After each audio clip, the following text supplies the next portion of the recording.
Daniel Negreanu is about to play 6-deuce suited. Phil Hellmuth opens to 800 with King 10 offsuit, the kind of loose early raise he uses to test the waters and try to play pots post-flop. Negreanu immediately leans on it, re-raising to 3,600.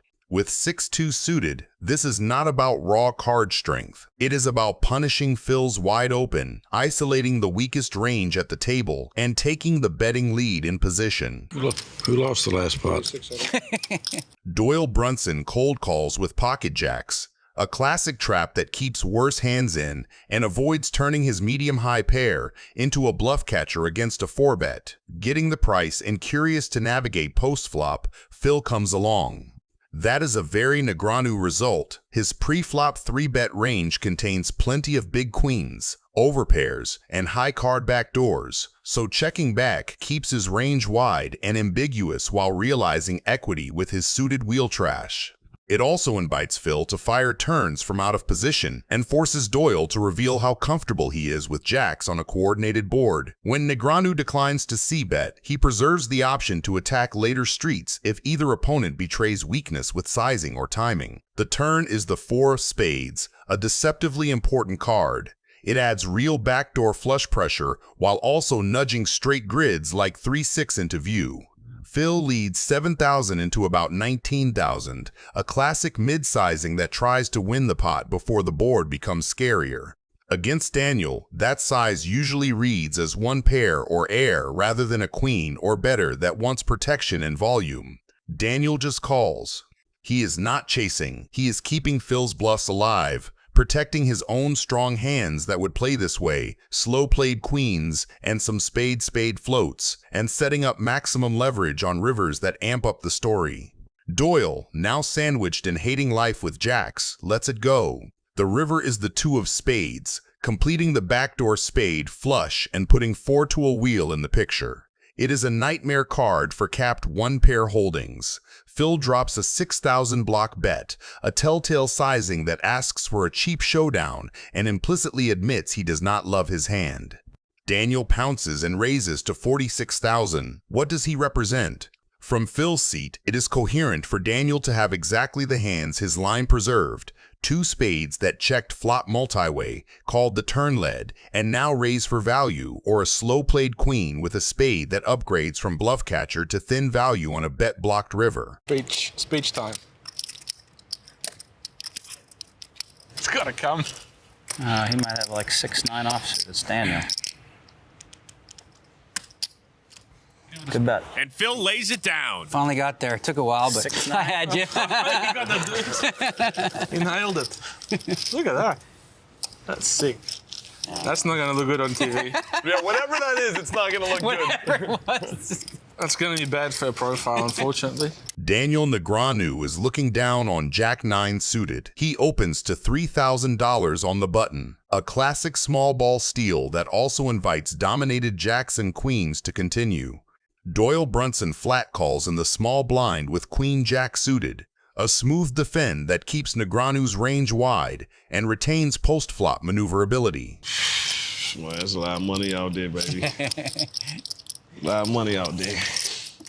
Go and get you some. Troy Wiggins completes in the big blind with pocket 4s for set value, and the stage is set. Brunson, holding top pair with a strong kicker, declines to bet into 2 players on a coordinated texture because checking keeps Negreanu's bluffs alive and avoids building a pot where he could be outkicked or check raised by club draws. The paired board reduces semi-bluffs, and Doyle seizes the lead for $8,000.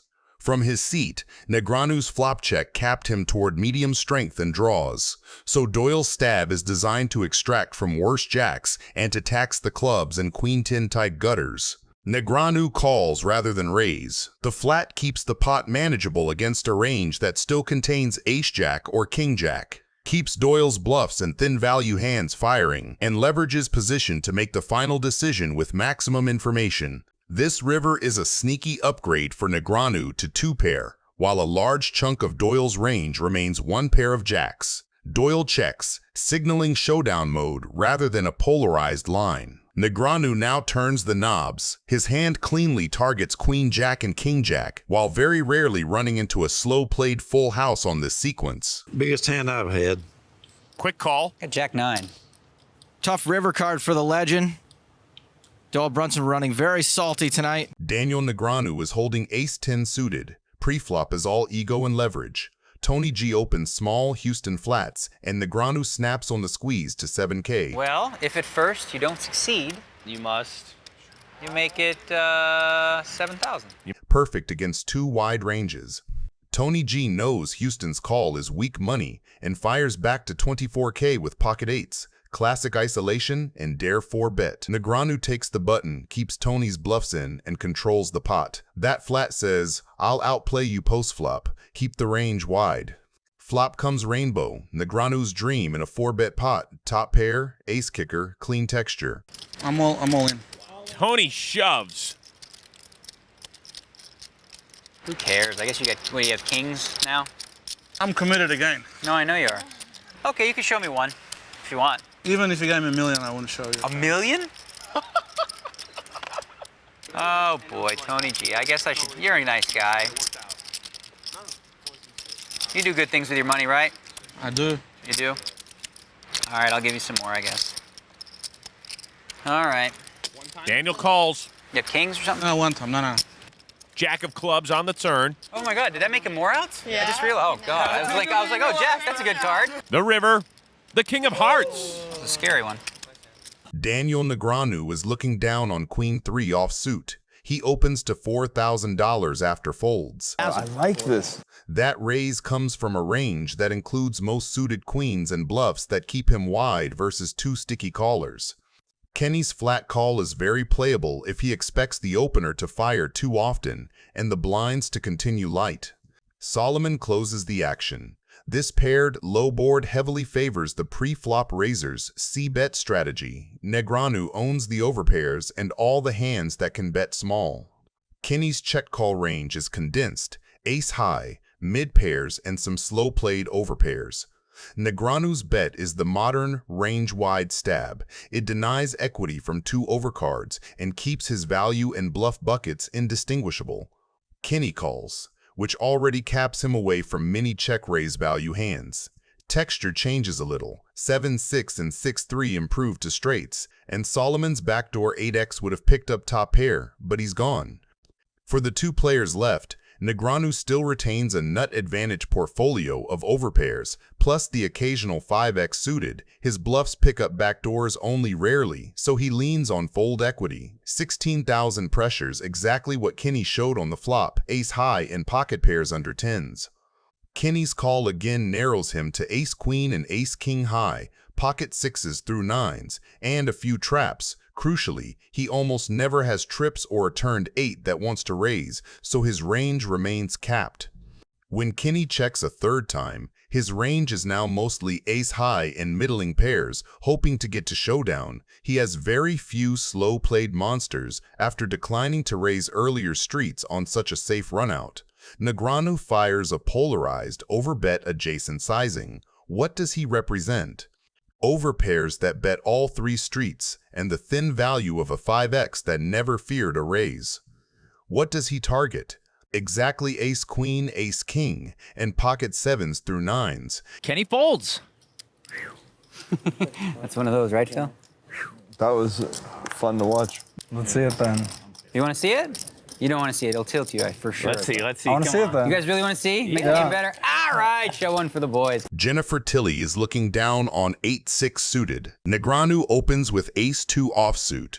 That is a light but purposeful steal, using the ace as a blocker to reduce the chance he runs into a premium and leaning on position to realize whatever equity shows up later. Tilly answers with a re-raise. That choice is great against a suspected wide open because suited connectors play cleanly post-flop, deny cheap realization to the opener, and set her up to attack a player who loves to take flops. It's a little too small, Jen. Phil Locke is going to be upset with you after that raise size because it's too small. Last time I took advice from you, I lost the tournament.